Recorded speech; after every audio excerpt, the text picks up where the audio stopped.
നമസ്കാരം. ആലപ്പി അഷ്റഫ് കണ്ടതും കേട്ടതും എന്ന എൻ്റെ ചാനലിലേക്ക് ഏവർക്കും സ്വാഗതം. ആവശ്യമില്ലാത്തടത്ത് നമ്മൾ ഉപയോഗിക്കുന്ന ക്ഷമ, ആവശ്യമില്ലാത്തടത്ത് നമ്മൾ ഉപയോഗിക്കുന്ന മൗനം, ആവശ്യമില്ലാത്തടത്ത് നമ്മൾ നൽകുന്ന സ്നേഹം, ഇവയെല്ലാം നമ്മുടെ ജീവിത വഴികളെ പ്രതിസന്ധിയിലാക്കും. എന്തുകൊണ്ടെന്നാൽ നമ്മളൊരു ദുഷ്ടന് വളരുവാൻ വളം വെക്കുകയാണ് ചെയ്യുന്നത്. ശരിയായ വഴി കാണിക്കുന്നവർക്ക് പ്രകടനമുണ്ടാവില്ല, അലങ്കാരങ്ങളും ഉണ്ടാകില്ല. യാഥാർത്ഥ്യത്തിൽ നിന്നുകൊണ്ട് പ്രായോഗികമായി സത്യസന്ധമായി അവർ സംസാരിക്കും. അമ്മ സംഘടനയുടെ ജനറൽ ബോഡി യോഗത്തില് ഇപ്പോൾ കാണിച്ചു തരാമെന്ന അഹങ്കാരത്തോടുകൂടി ഉള്ളിലേക്ക് കടന്നവർ ദാ പോയി ദേ വന്നു എന്ന് പറഞ്ഞതുപോലെ പുറത്തേക്ക് പോയ സംഭവവും മറ്റ് ചരിത്രപരമായ ചില സംഭവങ്ങളുടെ നേർക്കാഴ്ചകളുമാകട്ടെ ഈ എപ്പിസോഡ്.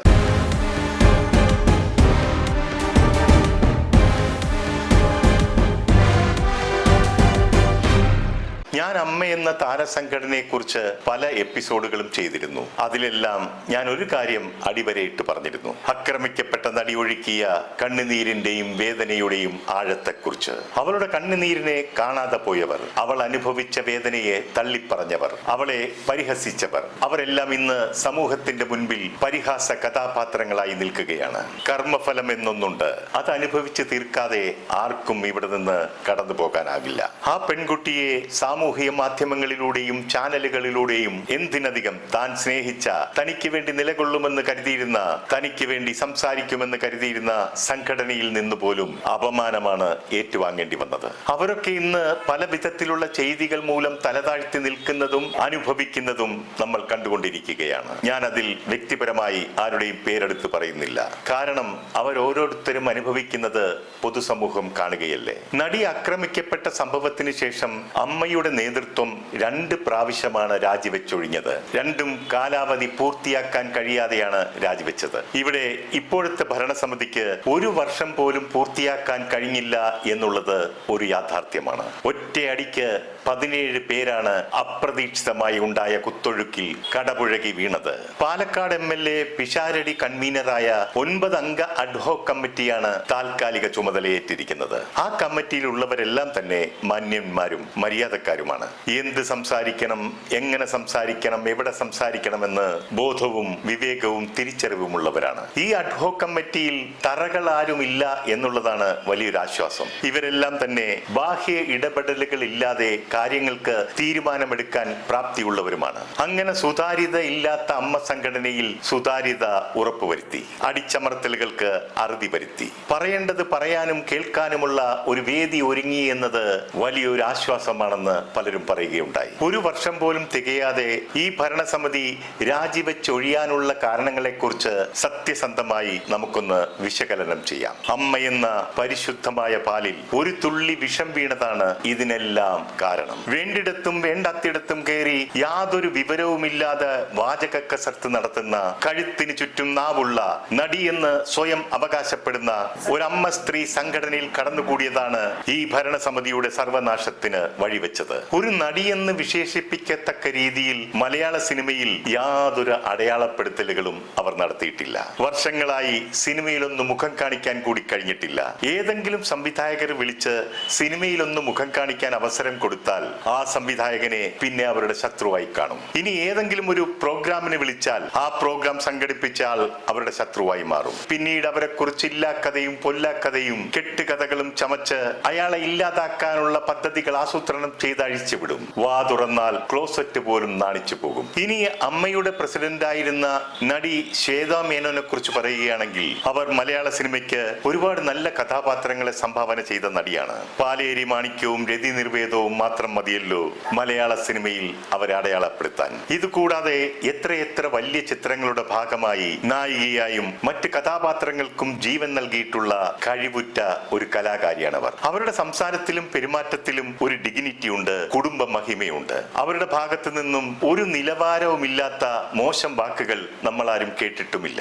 ഇവിടെ കഴിവും തന്റേടവും വിദ്യാഭ്യാസവും സ്വന്തം അഭിപ്രായം രേഖപ്പെടുത്താൻ കഴിവുള്ള ശ്വേതയ്ക്ക് സംഭവിച്ചത് കൂടെ കൂടിയ ചില വിഷജന്തുക്കളുടെ അഭിപ്രായം ചെവിക്കൊണ്ടതാകാം. അതുപോലെ തന്നെ അൻസിബയെ കുറിച്ച് പറയുകയാണെങ്കിൽ ദൃശ്യമെന്ന ഒരൊറ്റ ചിത്രം മാത്രം മതിയല്ലോ അവരെ മലയാള സിനിമയിൽ അടയാളപ്പെടുത്താൻ. സംസാരത്തിൽ മിതത്വവും മാന്യതയും പക്വതയും ഉറപ്പുവരുത്തി കാര്യങ്ങൾ പഠിച്ച് സംസാരിക്കുവാനുള്ള അൻസിബയുടെ കഴിവ് ഒന്ന് വേറെ തന്നെയാണ്. പ്രായത്തിൽ കവിഞ്ഞ പക്വതയോടുകൂടിയാണ് അവർ കാര്യങ്ങളെ നോക്കിക്കാണുന്നതും സംസാരിക്കുന്നതും ഇടപെടുന്നതും.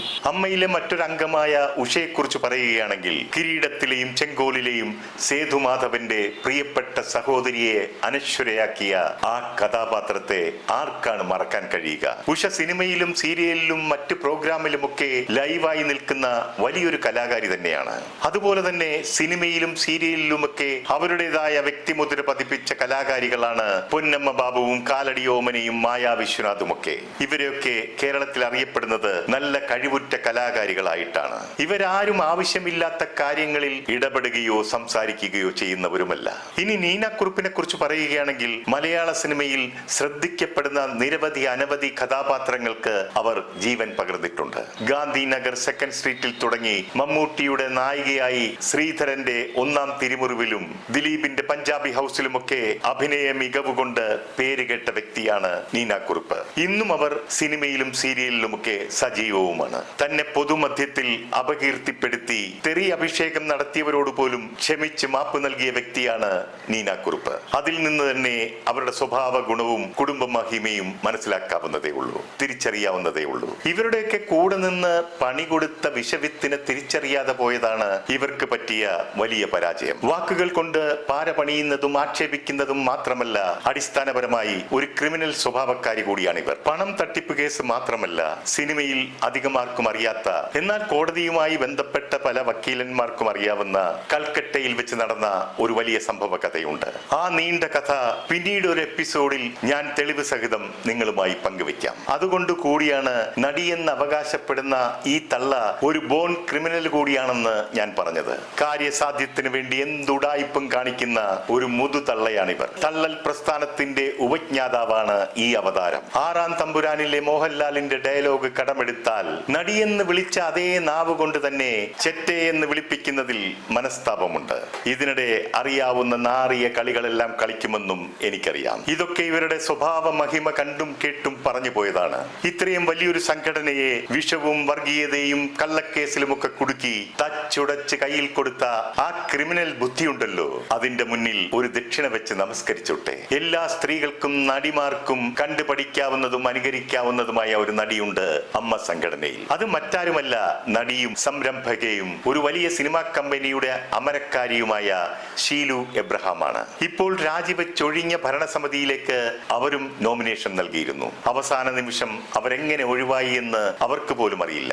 ഷീലു ഒരു വ്യക്തിയല്ല, ഒരു വലിയ പ്രസ്ഥാനം തന്നെയാണ്. അവർക്ക് നയിക്കാനും ഭരിക്കാനും കഴിവുള്ളവരാണെന്ന് അറിയുന്നത് കൊണ്ടാണ് അവരെ ക്ലാസിക്കലായിട്ട് ഇതിൽ നിന്നും ഒഴിവാക്കിയത്. മുൻപ് മാലാ പാർവതിയുടെ പല നിലപാടുകളോടും ഞാൻ വിയോജിപ്പ് പ്രകടിപ്പിച്ചിട്ടുണ്ട്. സ്ത്രീകൾ തലപ്പത്ത് വരാൻ ഏറ്റവും കൂടുതൽ ആഗ്രഹിച്ചതും അതിനുവേണ്ടി തന്നെ കൊണ്ടാവുന്നതെല്ലാം ചെയ്ത വ്യക്തിയുമാണ് മാലാ പാർവതി. എന്നാൽ ഇന്നവർ തെറ്റ് മനസ്സിലാക്കി പൊതുസമൂഹത്തോട് മാപ്പ് പറഞ്ഞിരിക്കുകയാണ്. സാമൂഹ്യ പ്രവർത്തകയും നല്ല നടി എന്ന നിലയിലുമൊക്കെ അവർ വളരെ പ്രശസ്തയാണ്. തെറ്റ് മനസ്സിലാക്കി മാപ്പ് പറഞ്ഞതിലൂടെ അവരുടെ മനസ്സിന്റെ വലിപ്പം തുറന്നു കാട്ടിയിരിക്കുകയാണ്. അൻസിബയെ പുറത്താക്കാനുള്ള പദ്ധതികൾ ആവിഷ്കരിച്ച് വന്നവർക്ക് നിരാശയോടെ പുറത്തേക്ക് പോകേണ്ടി വന്നു. പണ്ടാരാണ്ടോ പറഞ്ഞതുപോലെ, ഉത്തരത്തിലിരുന്നത് കിട്ടിയതുമില്ല, കക്ഷത്തിലിരുന്നത് പോവുകയും ചെയ്തു. എന്ത് വിധി ഇത്, ദൈവത്തിന്റെ കളി ഇത് എന്ന് പറയും പോലെയായി സംഗതി. അമ്മ സംഘടനയുടെ അടുത്ത തെരഞ്ഞെടുപ്പിലെങ്കിലും വർഗീയവാദികളെയും തറകളെയും കഴുത്തിന് ചുറ്റും നാക്കുള്ള അമ്മായിമാരെയും ഒഴിവാക്കി നല്ലൊരു ഭരണസമിതി നിലവിൽ വരട്ടെ എന്ന് ആശംസിച്ചുകൊണ്ട് നിർത്തുന്നു. നന്ദി, നമസ്കാരം.